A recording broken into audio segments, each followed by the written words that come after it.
नमस्कार, प्रतिभा P designer या चॅनलमध्ये तुम्हा सर्वांचं खूप खूप मनापासून स्वागत आहे। तर बघा, आपल्या सिल्क थ्रेड वर्कचा आजचा 9वा दिवस आहे। आतापर्यंत आपले 8 दिवस कंप्लीट झालेले आहे आणि 8 दिवसांमध्ये मी अगदी स्टेप बाय स्टेप असं तुम्हाला सिल्क थ्रेडचं वर्क शिकवलेलं आहे। आता याच्या अगोदरच्या क्लासमध्ये आपण हे जे आहे ना, तर हे बघितलेला आहे। ही पाकळीचा आकार जो आहे ना, हा बघितलेला आहे। तर अगदी स्टेप बाय स्टेप आणि डिटेलमध्ये मी तुम्हाला हे शिकवलेलं आहे। त्याच्या आणि हे जर तुम्ही बघा, पहिल्यापासून जर आपलं सिल्क थ्रेड पहिल्या क्लासपासून जर तुम्ही आपलं सिल्क थ्रेड वर्क जर अटेंड केला असेल तर तुम्हाला अजिबात कुठेही प्रॉब्लेम येणार नाही। आणि मी जेवढी सांगते ना तेवढी तुम्ही प्रॅक्टिस केली, तुम्ही अगदी परफेक्ट असं हे सिल्क थ्रेड वर्क शिकणार आहे। ठीक आहे, तर त्याच्यासाठी आपल्या चॅनलवरती पण तुम्हाला कंटिन्यू राहायला लागणार आहे, कारण जेव्हा जेव्हा हे सिल्क थ्रेड वर्क येतील व्हिडिओ येतील तेव्हा तुम्हाला त्याची प्रॅक्टिस पण करायची आहे। आता मी तुम्हाला याच्या अगोदर सांगितलं होतं की हे जे पाकळी मी तुम्हाला शिकवली, तर तुम्ही फक्त पाकळीच नाही बनवायची, तर तुम्ही पूर्ण फ्लावर बनवायचं आहे। ठीक आहे, मी इथे फक्त तुम्हाला पाकळीचा आकार दाखवला आहे, परंतु तुम्ही पूर्ण फ्लावरची प्रॅक्टिस करायची, म्हणजे आपल्या हाताला वळण येतं आणि जो फिनिशिंग पण आपल्या हाताला येते। ठीक आहे, तर त्याच्यासाठी मी तुम्हाला पूर्ण फ्लावर बनवायचं सांगितलं होतं। तर नक्की तुम्ही हे पूर्ण फ्लावर बनवलं असेल तर आज आपण पुढचं बघणार आहोत। पुढचे पण आपण पाकळीच बघणार आहोत, परंतु ती थोडीशी वेगळी आहे। वेगळी आहे म्हणजे कसं आहे बघा, आपण इथे सिल्क थ्रेड पण वापरणार आहोत, मोती पण वापरणार आहोत आणि इथे टिकली पण वापरणार आहोत। अशा प्रकारे आपण ही पाकळी बघणार आहोत। तर खूप सुंदर अशी ही पाकळी आणि हे फ्लावर दिसतं। आता हे जे मी तुम्हाला डिझाईन दाखवणार आहे, तर हे फक्त फ्लावरमध्येच नाही, तर आपण याच्यापासून पान बनवू शकतो, फ्लावर तर बनवूच शकतो। तर अजून त्याच्यामध्ये बघा, आपण जे कमळ आहे ना, तर कमळ पण बनवू शकतो या डिझाईनपासनं।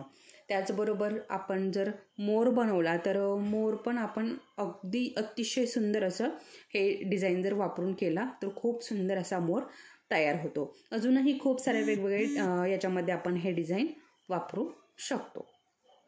त्याच्यामुळे तुम्हाला जर हे शिकायचं असेल तर व्हिडिओ शेवटपर्यंत बघायचा आहे, म्हणजे तुम्हाला ज्या मध्ये मध्ये टिप्स दिल्या जातील तर त्या तुमच्या लक्षात येणार आहे। तर चला, तर मग आता वेळ न घालवता आपण आपल्या आजच्या क्लासला सुरुवात करूया। त्या अगोदर जर कोणी नवीन असेल आपल्या चॅनलवरती तर आपल्या चॅनलला लवकरात लवकर सबस्क्राईब करून घ्यायचं आहे। त्याचबरोबर बेल आयकॉनलाही क्लिक करायचं आहे आणि व्हिडिओ जर तुम्हाला आवडत असेल, तुमच्यासाठी थोडीशी महत्त्वाचा वाटत असेल, तर आपल्या व्हिडिओला नक्की लाईक करायचं आहे। त्याचबरोबर इतर ज्या आपल्या मैत्रिणी आहेत ज्यांनाही वर्क शिकायचं आहे किंवा सिल्क थ्रेड वर्क शिकायचं आहे, त्यांच्यासोबतही हे व्हिडिओ शेअर करा, म्हणजे त्यांनाही याचा उपयोग होईल। तर चला, तर मग आता आपण सुरुवात करूया। आता सगळ्यात अगोदर बघा, मी तुम्हाला याच्या अगोदरच्याच व्हिडिओमध्ये दाखवलं आहे। ठीक आहे, अशा प्रकारे मी पाकळीचा आकार कट करून घेतला। आता तुम्ही पण अशा प्रकारे पाकळीचा आकार कट करून घ्यायचा आहे। आता याच्या खालीच मी ही पाकळी आखून घेते बघा।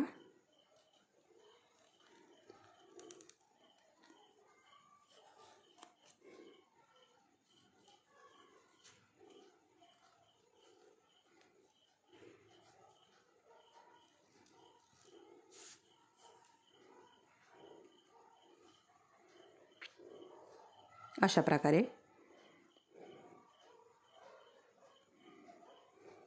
ठीक आहे। आता हे आपला पाकळीचा आकार तयार झाला आहे। आता याला आपल्याला मोती लावून घ्यायचे आहेत। ठीक आहे, हे जे मोती आहेत ना, हे आपल्याला साईडने पूर्ण बॉर्डरला लावून घ्यायचे आहे आणि त्याच्यासाठी आपल्याला इथे साधा थ्रेड वापरायचा आहे।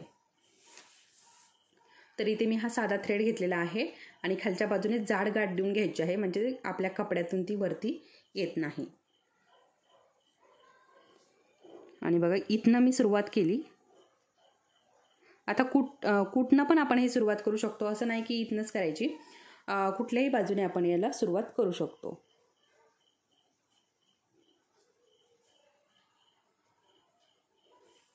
तर बघा, आता इथे छोटासा आकार आहे ना, त्याच्यामुळे मी एक एक मोती लावून घेणार आहे।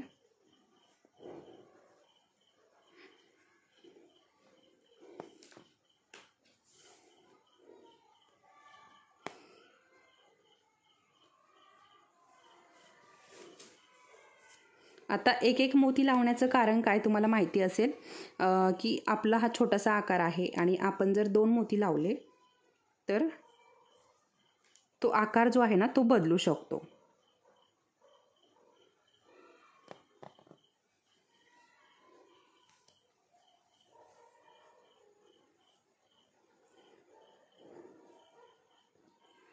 तर अशा प्रकारे एक एक मोती लावून आपल्याला हा आकार जो आहे ना तो व्यवस्थित घ्यायचा आहे.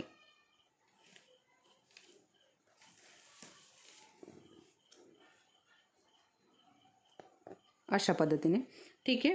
आता इथे हे 4 बसले, अजूनही एक बसवला तर बसेल, परंतु आकार चेंज व्हायला नको आहे. त्यामुळे आता इथे मी अजून एक छोटीशी गाठ देऊन घेणार आहे, चेन स्टिच देऊन घेणार आहे, म्हणजे आपला आकार जो आहे तो बदलणार नाही. आणि इकडे आपल्याला आता हे कंटिन्यू करून घ्यायचं आहे.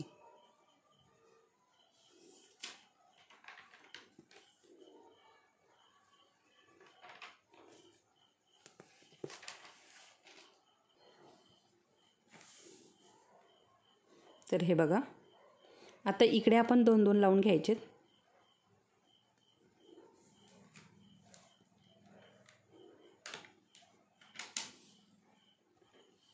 तर हे बघा, अशा पद्धतीने 2-2 आपल्याला इथे मोती लावून घ्यायचे आहेत. आता मी हे पूर्ण कंप्लीट करून घेते आणि त्यानंतर तुम्हाला दाखवते पुढे. तर बघा, असं आपलं हे कंप्लीट झालं आहे आणि अगदी व्यवस्थित असं लावायचं आहे. इथे मी एक एकच मोती लावले, त्यानंतर 2-2 लावले. आता इथे मध्ये आल्यावर पण आपल्याला आपला आकार जो आहे तो चेंज होऊ नये यासाठी पण आपल्याला इथे पण एक एकच लावून घ्यायचा आहे.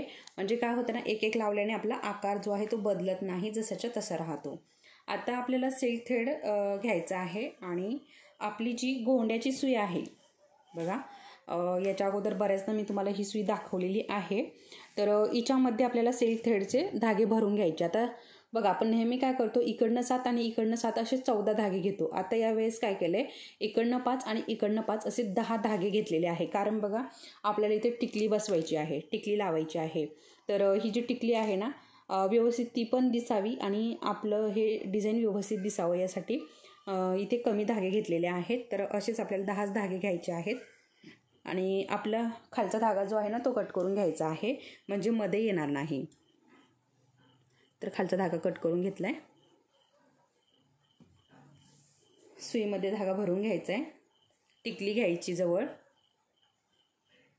तर हे बघा, आता इथनं आपल्याला सुई जी आहे ना ती वरती काढायची आहे.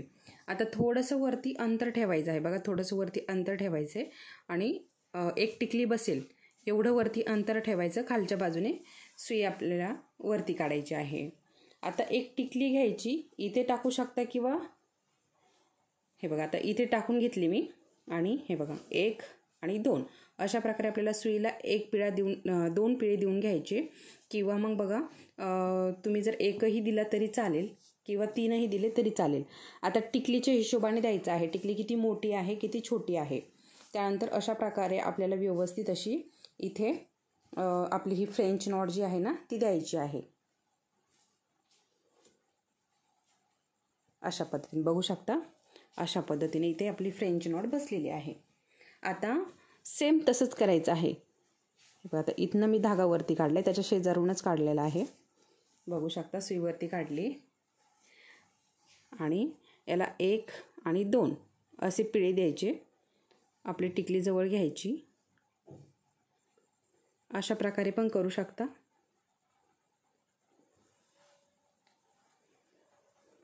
आणि इथे आपल्याला आता हे घालून घ्यायचे. त्याच टिकलीच्या शेजारीच आपल्याला ही दुसरी पण लावायची आहे.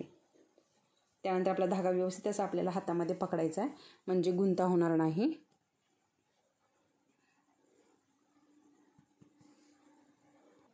तर हे बघा, अशा पद्धतीने होतं आहे. त्याच्यामुळे थोडंसं सांभाळून घ्यायचं आहे आपल्याला. सिल्क थ्रेड आहे त्यामुळे अगदी सावकाश आपल्याला हे वर्क करायचं आहे.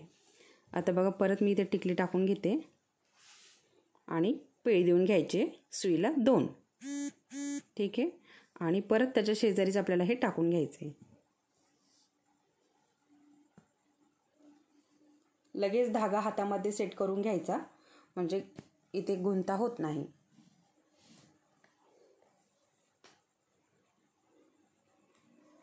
थोडंसं सावकाश करायचंय बघा, अशा पद्धतीने.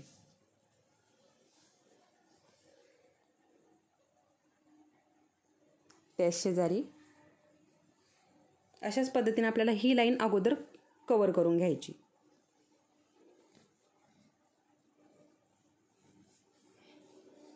हे बघा, आता सुई अशी खाली घातली की लगेच आपला धागा जो आहे ना तो टाईट करून घ्यायचा.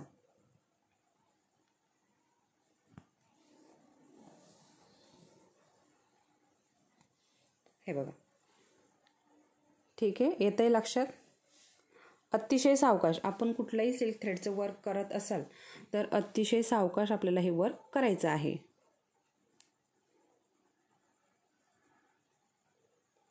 दोन पिळे दिले आणि सुई खाली घालून घेतली आणि आपला धागा जो आहे तो टाईट करून घ्यायचा लगेच अशा पद्धतीने. बघा, अजून एक त्याच्या शेजारीच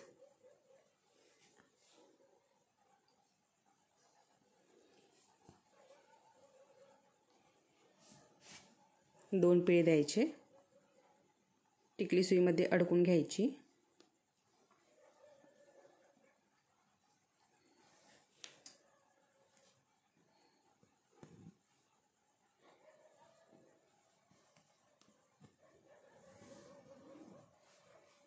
अशा पद्धतीने. आता बघा, परत इकडनंच चालू करायचं आहे. तशीच लाईनी आपल्याला घ्यायची आहे. परत 1 2 टिकली घ्यायची,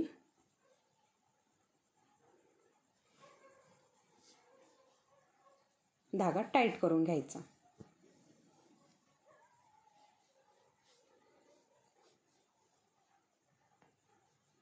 परत त्याच्या शेजारी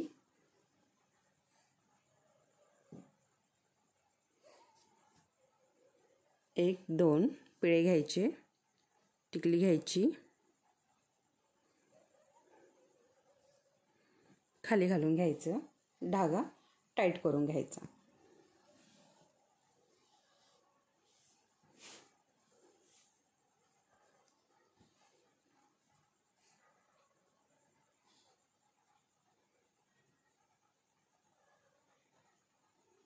एक 2 टिकली आणि धागा टाईट. एवढ्या स्टेप लक्षात ठेवायच्या. बघू शकता कशा प्रकारे या फ्रेंच नॉट बसत आहे आणि टिकली पण खूप सुंदर. आता पूर्ण जेव्हा ही पाकळी भरेल ना तेव्हा खूप सुंदर दिसेल.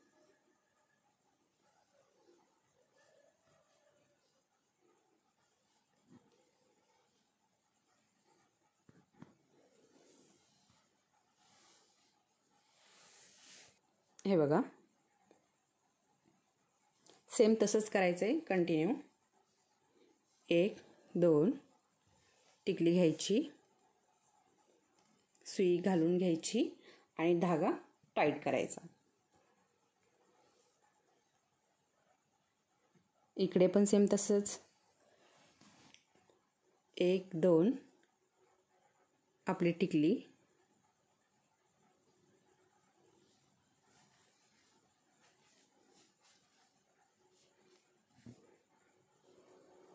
धागा टाईट,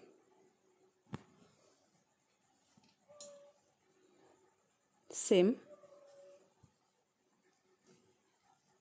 1 2 टिकली, धागा टाईट. बघा, आता अशाच पद्धतीने आपल्याला हे पूर्ण पाकळी जी आहे ती कव्हर करून घ्यायची आहे. आता बघा, तुम्हाला इथपर्यंत मी शिकवलं आहे. आता खालचं मी कव्हर करून घेते, म्हणजे आपला व्हिडिओ पण जास्त मोठा होणार नाही आणि तुम्ही पण जास्त बोर होणार नाही. खालचं जे आहे ना ते परत मी तुम्हाला दाखवते व्हिडिओमध्ये कशा प्रकारे करायचं आहे खालच्या बाजूने. ठीक आहे, आता एवढं बाकीचं मी भरून घेते कारण व्हिडिओ मोठा होईल, त्यामुळे खालची एक लाईन मी परत तुम्हाला दाखवते.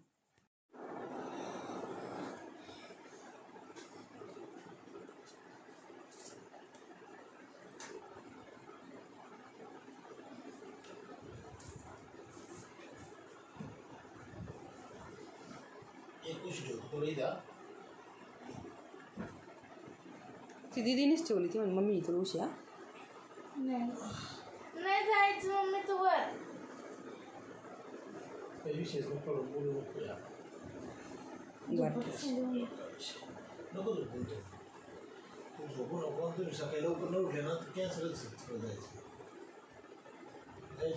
सकाळी 8लाच निघायचा. आवडला असं यांचं काय आहे पहिला म्हणून आता मला तू 5लाच उठ. मी कितीला कोण उठेल मोकळं नाही मम्मी मला 5ला उठव. मी नाही उठणार, जे उठन ना स्वतःहून तेच त्यालाच न्यायचं का झोपलेलं नाही रे, उठून बरोबर तेव्हाच उठायचं. उठव. एक वाजलं ना मी नाही उठवणार. झोप नसते झोपलं 6 तास काय उठलं